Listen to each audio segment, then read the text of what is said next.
जगत्प्रीतय Hathaway प्रध्वस्ताशेषदोषाय परस्मै ब्रह्मणे नमः। शास्त्र चर्चा इस चैनल से संबद्ध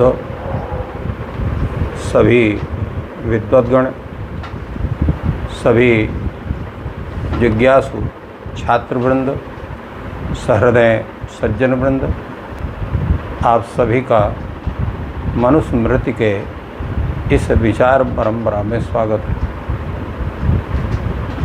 वर्तमान में हम लोग मनुस्मृति के द्वितीय अध्याय पर चर्चा कर रहे हैं, जिसमें पूर्व दिन में 18वें श्लोक पर विचार चल रहा था और उसमें कहा गया था कि परंपरा के क्रम से जो वंश परंपरा है या गुरु परंपरा है, उस परंपरा से आगत जो आचार है, जो जिस देश में है, जिस रूप में है, और साथ साथ में उन क्षेत्रों में रहने वाले जितने भी ब्राह्मण हैं, क्षत्रिय हैं, वैश्य हैं, उनके जो आचार हैं, और जो ऐसे वर्णेतर हैं, जो वर्ण के अंतर्गत नहीं हैं, अंत्यज हैं, म्लेच्छादि हैं, वो भी जो इन क्षेत्रों में रहते हैं, उनके जो आचार हैं, जो आचार किसी के भी विपरीत नहीं है, वही आचार सदाचार के रूप में माने जाते हैं। जैसा पूर्व में बतलाया गया था कि वंश परंपरा में दो वंश लिए जाते हैं, एक मातृवंश और एक पितृवंश।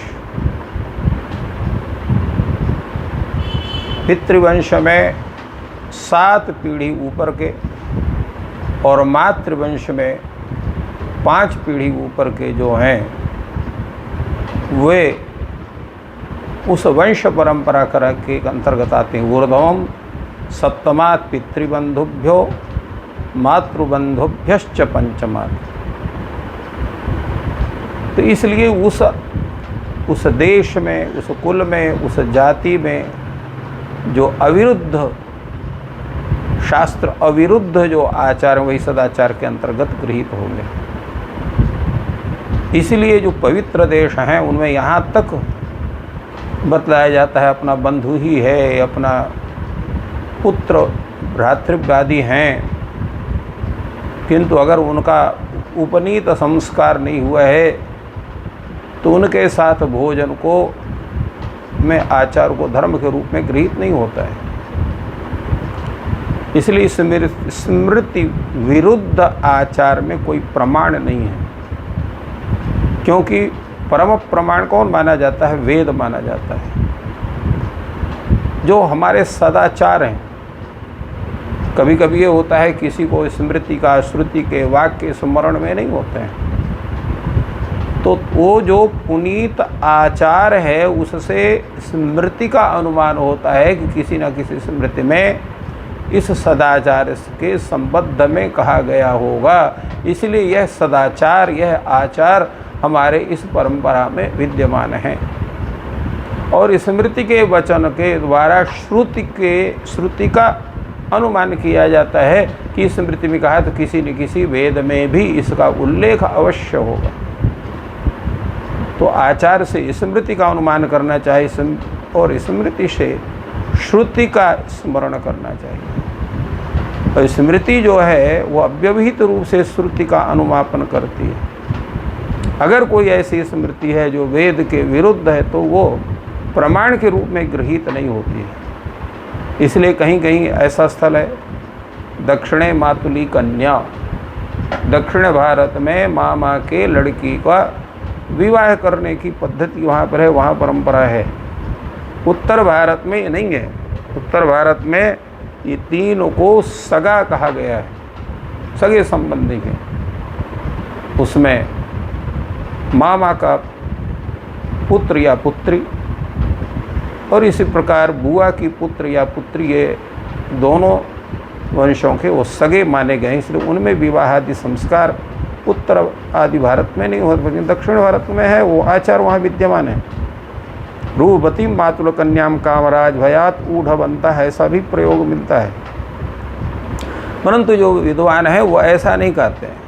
यद्यपि ये भी गृहीत होता है कि जिस आचार का पालन हमारे पितृ लोगों ने किया उसका मानना चाहिए, ये धर्म है।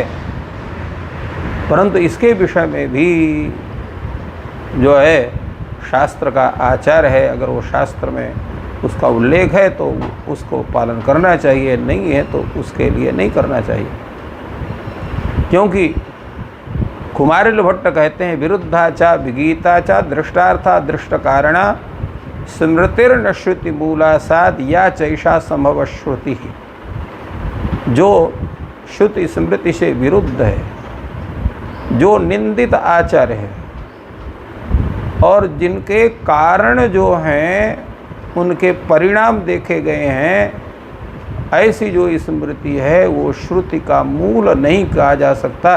वो केवल जो है अन्य सामान्य लोगों के द्वारा रचित जो स्मृति है वो उसके संबंध में श्रुति के प्रमाण न होने से वो गृहीत नहीं होता है, वो परंपरा में होने पर भी उसका ग्रहण नहीं होता है।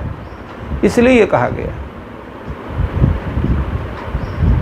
दृष्टार्थ के इष्ट कारण में विरुद्ध और जो निंदित है, ऐसे जो स्मृति हैं वो श्रुति के मूल के रूप में गृहीत नहीं होते हैं।